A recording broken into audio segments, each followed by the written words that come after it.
આગલા લેક્ચરમાં આપણે આ વસ્તુની ચર્ચા કરી હતી. હવે આપણે આજે અહીંયાથી આગળ લેવાના છીએ. તો ગયા વખતે આપણે જે વાત કરી હતી એ મુજબ આપણે સૌ પ્રથમ આ રીતે અંતરો શોધેલા હતા અને ત્યારબાદ જો બી બિંદુ વચ્ચે હોય તો A dash B dash C થાય, એ બિંદુ વચ્ચે હોય તો B dash A dash C થાય, અને સી બિંદુ વચ્ચે હોય તો A dash C dash B થાય, અને બી બિંદુ વચ્ચે હોય તો એથી બીનું અંતર વત્તા બીથી સીનું અંતર બરાબર એથી સીનું અંતર થાય. એ જ રીતે એ બિંદુ વચ્ચે હોય તો બીથી એનું અંતર વત્તા એથી સીનું અંતર બરાબર બીથી સીનું અંતર થાય. એમ જો A dash C dash B હોય તો એથી સીનું અંતર એથી સીનું માપ વત્તા સીથી બીનું માપ એટલે કે બીસી બરાબર એથી બીનું માપ થાય. આ ત્રણ શક્યતાઓ વિચારવાની રહે, પરંતુ એ રીત જોતા થોડું હાર્ડ લાગે, અઘરું થાય. એટલે કે જો બી બિંદુ વચ્ચે હોઈ શકે, સી બિંદુ વચ્ચે હોઈ શકે,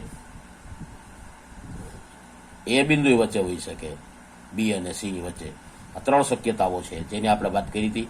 1, 2 અને 3 શક્યતાઓ. એ આ 3 શક્યતાઓમાં એ બી વત્તા, પરંતુ આપણે અહીં પાસે વર્ગ છે. એ બી વર્ગની કિંમત છે, એસી વર્ગની કિંમત છે અને બીસી વર્ગની કિંમત છે આપણી પાસે.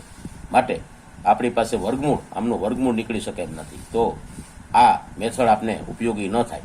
પરંતુ હવે તો આપણે શું કરવું? તો સમરેખ હોય તો ત્રિકોણ ક્યારેય બને નહીં, આમ બની શકે નહીં, ન બને. તો એનું ક્ષેત્રફળ એટલે કે ત્રિકોણ એબીસીનું ક્ષેત્રફળ બરાબર શૂન્ય થાય. તો આપણે આ રીતની આ પદ્ધતિનો ઉપયોગ કરી અને આપણે અહીંયા આ જે દાખલાઓ છે એ ગણવા પડશે, એ રીતે ગણવાના છે. તો ખાસ તમે એ ધ્યાન રાખજો કે આપણે જે દાખલો ગણેલો હતો એ દાખલાને હવે 7મા સ્વાધ્યાયની અંદર આ ક્ષેત્રફળ સૂત્રનો ઉપયોગ કરી આપણે એ દાખલો ગણશું. અને એમાં આપણે શું કરીએ છીએ એ તમે બરાબર ધ્યાન રાખજો. આ દાખલો છે એટલે કે આ છે એ આપણે ગણતા હતા, આ છે એ તમે હોમવર્કમાં ગણજો. ન થાય તો મને કહેજો. આ દાખલો અત્યારે આપણે ગણીએ છીએ તો એમાં તમે જુઓ તો એની કિંમત 8 બી કે ઓછા 4, સી 2 ઓછા 5, સમરેખ ન હોય. અહીંયા આપને સમરેખ હોય તો કહેવામાં આવ્યું છે, સમરેખ હોય તો. પણ આપણે ધારી લઈએ કે સમરેખ નથી.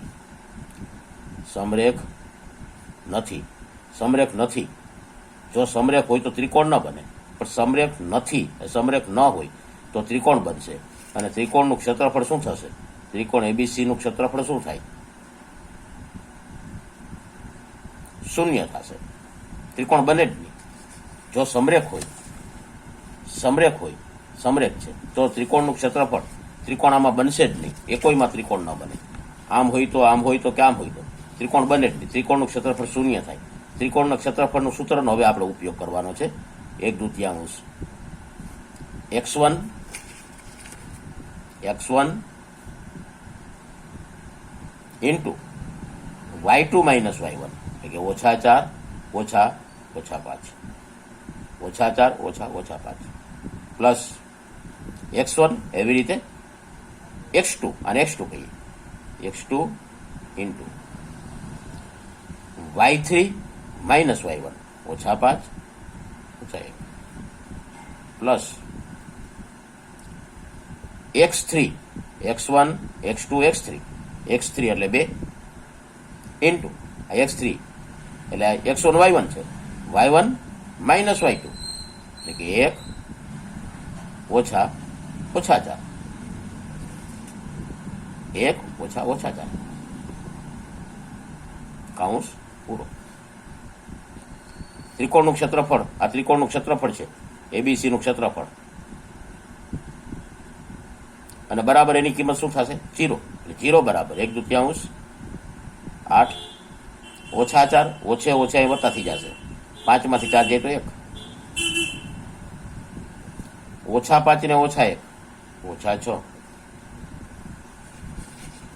અહીંયા પણ માઇનસ માઇનસ પ્લસ થઈ જશે. 2 4 ને 1 4 ને 1 5. 2 છે છેદમાંથી સામે ગુણાકારમાં વહી જશે 0. હવે આ કાઉન્સ લખવાની જરૂર નથી.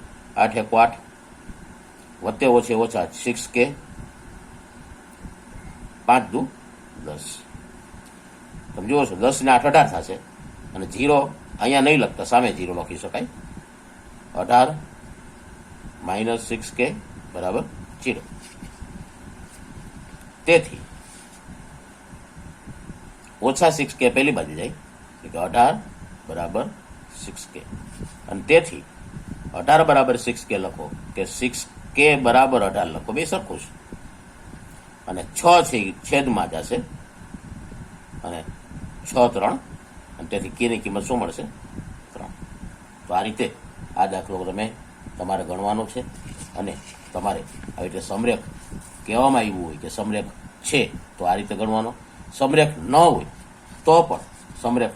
તો પણ તમારે આ ત્રિકોણના ક્ષેત્રફળના આ રીતે સૂત્રનો ઉપયોગ કરી અને દાખલો ગણવાનો છે. બીજા દાખલાઓ જોઈએ આપણે તો ત્રિકોણ જેના શિરોબિંદુ આ છે તેવા ત્રિકોણની બાજુઓના મધ્ય બિંદુને જોડવાથી બનતો ત્રિકોણનું ક્ષેત્રફળ. જો તમારે ત્રિકોણના ક્ષેત્રફળનો સૂત્રનો તો ઉપયોગ કરવાનો જ છે. એક વસ્તુ ખાસ તમે ધ્યાન રાખજો, તમારે ત્રિકોણના ક્ષેત્રફળનો સૂત્રનો તો ઉપયોગ કરવાનો જ છે. ત્રિકોણના ક્ષેત્રફળના સૂત્રનો ઉપયોગ કરીને જ તમે દાખલો ગણી શકશો. પણ અત્રે તમને એનું કહેવામાં આવ્યું છે કે મધ્ય બિંદુઓ છે તો કેવી રીતે દાખલો ગણવો તમે હવે એના ઉપર જોશો. તો જો હું અહીંયા એની વાત કરું છું. A 0 -1 B 1 C 0 3 તેવા ત્રિકોણની બાજુઓના મધ્ય બિંદુ P કઈ આમનું Q R. મધ્ય બિંદુના આમ સાવ મેળવાસેલા છે. 0 + 2 0 + 2 છેદમાં 2 એટલે 1. 0 + 2 છેદમાં 2 0 + 2 એટલે 2 2 ના છેદમાં 2 એટલે 1. Y -1 + 1 y આમનો સરવાળો -1 + 1 -1 + 1 એટલે 0 છેદમાં 2 હોય કે ન હોય. Q ની વાત કરીએ 2 + 0 2 + 0 ના છેદમાં 2 2 + 0 ના છેદમાં 2 0 તો લખવાનું જ નથી એટલે 2 ના છેદમાં 2 બરાબર 1. એવી રીતે 3 + 1 એટલે 4 4 ના છેદમાં 2 એટલે 2 0 + 0 એટલે 0 જ થશે. 3 - 1 સરવાળો બેનો કરવાનો છે 3 - 1 એટલે 2 2 ના છેદમાં 2 એટલે 1. હવે તમને શું કહેવામાં આવ્યું છે તમે જુઓ. મધ્યબિંદુને જોડવાથી બનતો ત્રિકોણ. હવે આ જે PQR બન્યો છે આનું ક્ષેત્રફળ મેળવવાનું છે, બરાબર છે. અને બનતા ત્રિકોણનું ક્ષેત્રફળ શોધો. આ ત્રિકોણનું ક્ષેત્રફળ અને આપેલા ત્રિકોણનું ક્ષેત્રફળનો ગુણોત્તર શોધો. મૂળ ત્રિકોણ ABC ત્રિકોણનું ક્ષેત્રફળ શોધવાનું છે, PQR ત્રિકોણનું ક્ષેત્રફળ શોધવાનું છે અને એનો ગુણોત્તર મેળવશો તો તમને ખ્યાલ આવશે. રસપ્રદ બાબતો તમને તમારી સામે આવશે કે મૂળ ત્રિકોણના ક્ષેત્રફળ કરતા જે આ ત્રિકોણ એટલે કે PQR ત્રિકોણનું ક્ષેત્રફળ છે એ ચોથા ભાગનું છે. 4 ભાગનું ચોથા ભાગનું હશે. એટલે તમે એ તમારે ગણવાનો છે. PQRનું ક્ષેત્રફળ મેળવવાનું છે, ABCનું ક્ષેત્રફળ મેળવવાનું છે અને એ રીતે દાખલો ગણજો.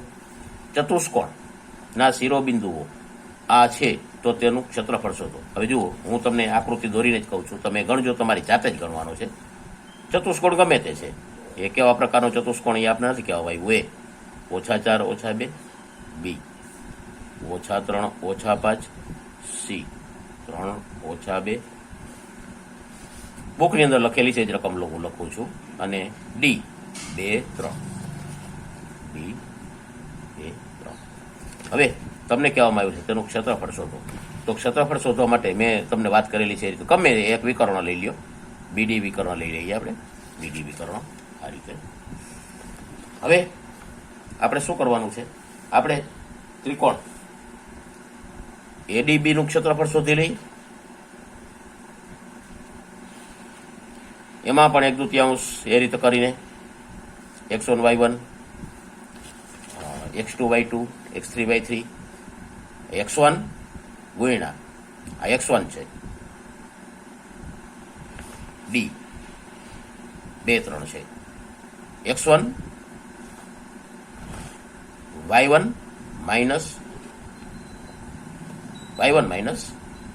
નહીં y2 થશે. આ x1 y1 x2 y2 x3 y3 એટલે x1 ગુણ્યા y2 માઇનસ y3 એ -5 -2 પ્લસ -3 x2 છે x2 y2 -3 ગુણ્યા y3 minus y1 plus x1 આવી ગયું x2 હવે x3 -4 ગુણ્યા આ x3 y3 છે ગુણ્યા y1 minus y2 3 minus -5 3 minus -5 આનું સાદુરૂપ તમે આપી દેશો એટલે તમને ત્રિકોણ ABD નું ક્ષેત્રફળ મળી જાય. એ જ રીતે તમારે ત્રિકોણ BCD નું ક્ષેત્રફળ શોધવાનું છે અને એ બેયના જે જવાબ મળશે આનો જવાબ મળે. એવી રીતે BCD નો જે જવાબ મળે આ બેયનો સરવાળો કરો. ચતુષ્કોણ ABCD નું ક્ષેત્રફળ બરાબર ત્રિકોણ ADB નું ક્ષેત્રફળ વત્તા ત્રિકોણ BCD નું ક્ષેત્રફળ. બેયનો સરવાળો જ માત્ર કરવાનો છે. આ બેયનો સરવાળો કરીએ એટલે ચતુષ્કોણનું ક્ષેત્રફળ મળી જાય છે. એ રીતે તમે જોશો દાખલો 5મો પણ ધોરણ 9માં તમે શીખી ગયા છો. મધ્યગા ત્રિકોણના બે સમાન ત્રિકોણવાળા ત્રિકોણમાં વિભાજન કરે છે જેના શિરોબિંદુ આ હોય તેવા ત્રિકોણ ABCના પરિણામની ચકાસણી કરો. એ જ રીતે તમારે ખાસ ધ્યાન રાખજો. એ દાખલો એ 9મા ધોરણની અંદર તમે શીખી ગયેલા છો અને એ દાખલાને તમારે કઈ રીતે ગણવાનો છે એ તમે જુઓ. 9મા ધોરણની અંદર મધ્યગા વિશે હું એ દાખલાની રકમ એ નોંધું છું.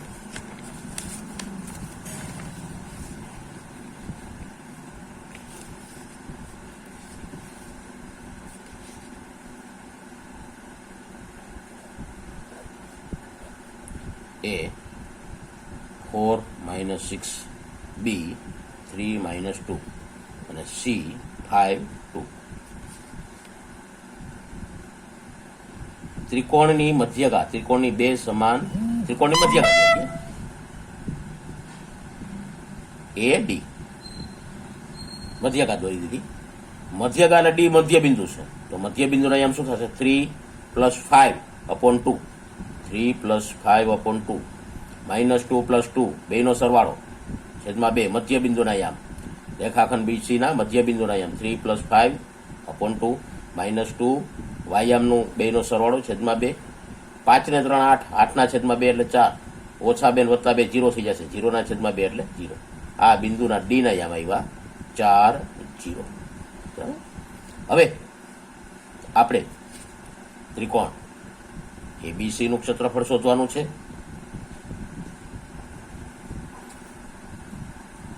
કઈ રીતે? તમે આપણે જે શોધીએ છીએ તે જ રીતે 1/2 x1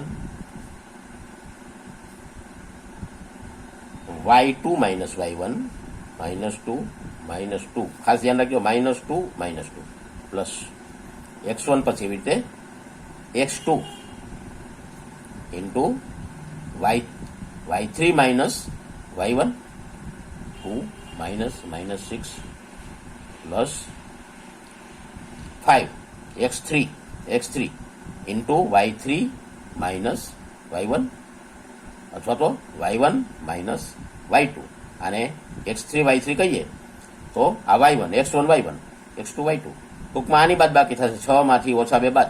તમે સૂત્ર લખો તોય ભલે x1 y1 x2 y2 x3 y3 લખો તોય ભલે, ન લખો તોય કાંઈ વાંધો નહીં. એટલે -4 -6 આ -6 છે -2 -2. તમારે x1 y1 x2 y2 x3 y3 કહીને તમે કિંમત મૂકશો તોય વાંધો નથી. તમને જેમ સરળતા પડે એ રીતે કિંમત મૂકી શકો છો. -2 ને -2 -4, અને આનું હવે તમને સાદું રૂપ આપતા આવડે છે 3, ઓછે ઓછે અહીં વત્તા થઈ જશે, અહીં ઓછે ઓછે વત્તા થઈ જશે. 6 ને 2 8, 6 ને 2 8, 8 3 24, ડાયરેક્ટ સીધું લખી જ નાખી આવે. પ્લસ 2 માંથી 6 જાય -4, આનો સરવાળા બાદબાકી કરી નાખશો. એ જ રીતે જેવી રીતે એબીસી નું ક્ષેત્રફળ શોધ્યું એવી રીતે તમારે એબીડી નું ક્ષેત્રફળ શોધવાનું છે. આ ત્રિકોણનું ક્ષેત્રફળ શોધો, પછી આ ત્રિકોણનું ક્ષેત્રફળ એટલે કે ત્રિકોણ એ ડીસી નું ક્ષેત્રફળ શોધો, બેયનો સરવાળો કરશો. આ બેયનો સરવાળો કરશો એના બરાબર એબીસી નું ક્ષેત્રફળ થશે. તમારે એ કરવાનું છે, હોમવર્કમાં કરજો. અને આ સ્વાધ્યાય અહીંયા પૂર્ણ થાય છે. હવે આપણે નવું સ્વાધ્યાય એ લેવાનું છે, અને એ સ્વાધ્યાય છે મેં તમને વાત કરેલી હતી તે મુજબ સ્વાધ્યાય ત્રીજું 8 ગુણનું પૂછાય છે. દ્વિચલ સુરેખ સમીકરણો. દ્વિચલ 2 ચલ હોય, x વત્તા y હોય, x બરાબર y હોય, આવું હોય એવું દ્વિચલ સુરેખ સમીકરણો ભણવાનું છે. એ હવે પછીના આપણે વિડીયોમાં ભણશું.